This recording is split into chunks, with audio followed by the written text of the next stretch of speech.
안녕하십니까. JTBC 저녁 뉴스입니다. 교차로에 설치된 교통신호 제어기는 신호등을 운영하는 장치인데요. 전주시 공무원들이 이 제어기를 교체하는 과정에서 업체와 짜고 중고품을 썼다는 의혹이 제기돼 경찰이 수사에 나섰습니다. 송창용 기자입니다. 한 초등학교 앞 교차로입니다. 이곳에 설치된 교통신호 제어기는 4년 전 전주시가 새 것으로 바꿨습니다. 그런데 알고 보니 중고품이었습니다. 다른 교차로의 제어기도 마찬가지입니다. 경찰이 최근 전주도심의 교통신호 제어기와 관련 부품 80여 개를 조사한 결과 50여 개가 중고품인 것으로 확인됐습니다. 경찰은 전주시 교통정보센터 공무원들이 특정 업체와 짜고 중고품을 쓴 것으로 보고 있습니다. 교통정보센터에 재고로 남아있던 제어기와 부품을 업체에 넘겨준 뒤 새 것처럼 납품받았다는 겁니다. 경찰은 이 과정에서 뇌물이 오갔는지 조사하고 있습니다. 중고 신호 제어기와 부품 일부가 설치되었음이 확인되었고, 이에 따라 설치 회사와 관련 공무원들에 대한 수사를 진행하여 지난 6월 말 전주시가 먼저 자체 감사를 시작했지만 경찰은 업체와 전주시를 압수수색해 관련 자료를 모두 확보했습니다. 영장을 가져왔어요. 영장을. 세탁성에서 압수수색 영장을 가지고 와가지고 영장에 따라서 저희가 자료를 다 준 거예요. 전주시는 의혹이 불거진 일부 공무원에 대해 인사발령을 냈지만 업체는 혐의를 부인하고 있는 것으로 알려졌습니다. 경찰은 지난 2009년부터 교체된 교통 관련 시설에 대해 조사하는 등 수사를 확대하고 있습니다. JTBC 뉴스 송창용입니다. 대한방직이 전주 서부 신시가지에 있는 전주공장을 팔기로 했습니다. 그동안 주변이 시가지로 개발되며 개발설이 끊이지 않았던 곳이어서 매각 성사 여부에 관심이 모아지고 있습니다. 권대성 기자입니다. 지난 1975년 가동을 시작한 대한방직 전주공장. 전주시가 지난 2008년 끝낸 서부 신시가지 개발 대상에서 빠진 채 도심 속 외딴 섬처럼 남아 있습니다. 그만큼 공장 털을 두고 매각과 개발설이 끊이지 않았습니다.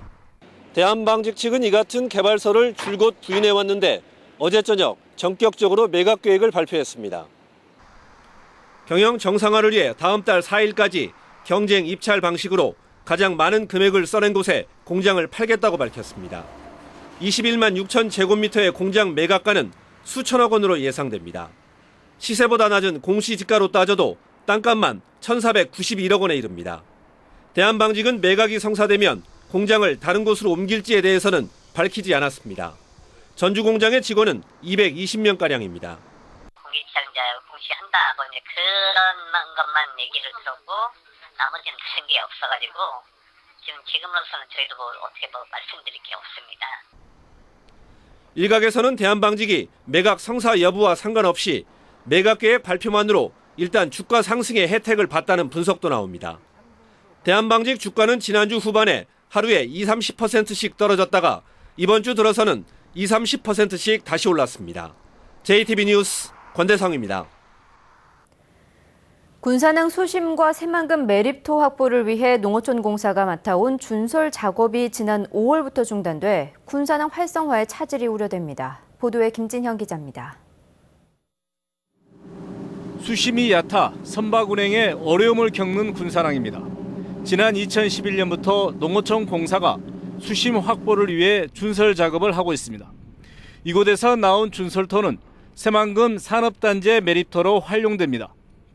하지만 농어촌 공사는 2018년까지 진행하기로 했던 준설 작업을 지난 5월에 전면 중단했습니다. 준설 비용 2,900억 원은 농어촌 공사가 매립한 새만금 산업단지를 분양해 부담합니다. 정부는 새만금 산업단지 분양이 저조한 상황에서 준설 비용이 농어촌 공사의 재정을 악화시키는 원인으로 보고 제동을 걸었습니다. 농어촌 공사는 민간 투자 방식으로 변경하고 내년에 새 사업자를 선정할 방침이지만 계획대로 추진될지는 불투명합니다. 내년부터 들어간다고 단정을 지을 수는 없습니다. 경비 여건이 좀 어려우니까 경비 여건만 좋으면 누구나 다 와서 할 거 아닙니까? 준설 중단으로 적절한 수심을 확보하지 못하면 대형 선박들이 군산항을 외면할 수 있다는 우려가 나오고 있습니다. 수심이 낮게 되면 대형 선박 입출항하는데 상당히 지금 영향이 있습니다. 그렇다 보면 어떤 선사들도 좀 좀 상당히 기피에는 영향이 있고 물동량도 상당히 지금 떨어진다. 지금 그렇게 저희들은 판단을 하고 있습니다.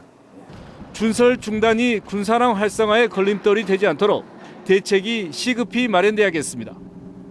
JTB 뉴스 김진형입니다.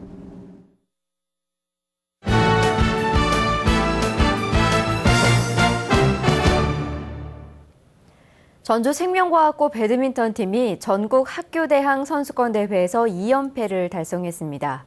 전북체육회 일반씨름부가 올해 첫 출전한 대회에서 선전했습니다. 스포츠 소식 정원익 기자입니다.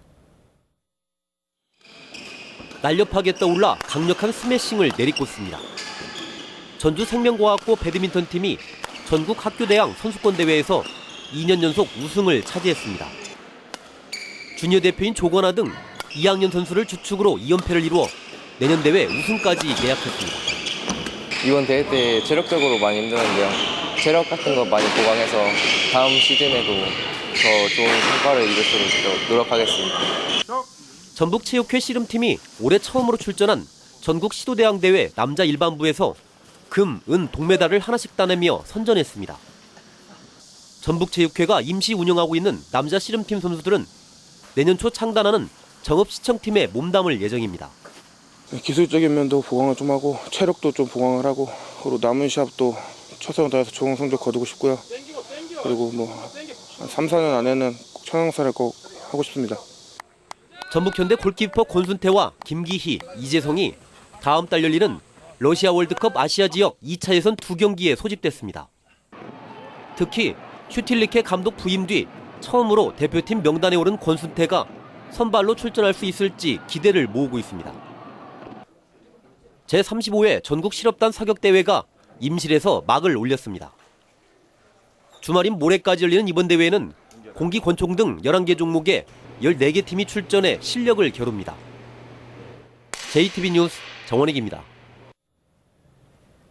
전주지법 제1형사부는 선거 자원봉사자들에게 거짓 진술을 시킨 혐의로 기소된 전 전북도의회 교육의원 김모 씨와 김 씨의 부인에 대한 파기환송심에서 각각 징역 10월에 집행유예 2년, 벌금 200만 원을 선고했습니다. 김 전 의원 부부는 지난 2010년 지방선거 과정에서 자원봉사자들에게 일당을 준 혐의로 기소되자 이들에게 돈을 받지 않았다고 진술하도록 요구하고 검찰에 출석하지 말라고 종용한 혐의로 기소됐습니다. 전주 완산경찰서는 도심을 돌며 상습적으로 차량에서 금품을 훔친 혐의로 32살 연모 씨를 구속했습니다. 염 씨는 지난 5월부터 2달 동안 전주 도심을 돌며 문이 잠기지 않은 차량들을 골라 11차례에 걸쳐 모두 1,700만 원어치의 금품을 훔친 혐의입니다. 전주 완산경찰서는 술에 취해 주차된 차량들을 잇따라 부순 혐의로 52살 김모 씨를 불구속 입건했습니다. 김 씨는 어젯밤 11시쯤 술에 취한 채 전주시 완산구 신시가지 도로에 주차된 외제 승용차 지붕에 올라가는 등 차량 6대를 잇따라 부순 혐의입니다. 날씨입니다. 전북은 오늘 순창과 장수 등 일부 지역에 약한 비가 내렸지만 낮 기온은 29도 안팎까지 올랐습니다. 내일은 가끔 구름이 많겠습니다. 아침 최저 기온은 17도에서 20도, 낮 최고 기온은 26도에서 29도가 예상됩니다. 오후에는 대기 불안정으로 요란한 소나기가 오는 곳이 있겠습니다. 주말인 모레는 낮 기온이 30도까지 오를 것으로 보입니다. 전주기상지청은 오늘 밤에도 소나기가 내리고 짙은 안개가 끼는 곳이 많겠다며 운전자들의 주의를 당부했습니다. JTB 저녁 뉴스를 마칩니다. 함께해 주신 여러분 고맙습니다.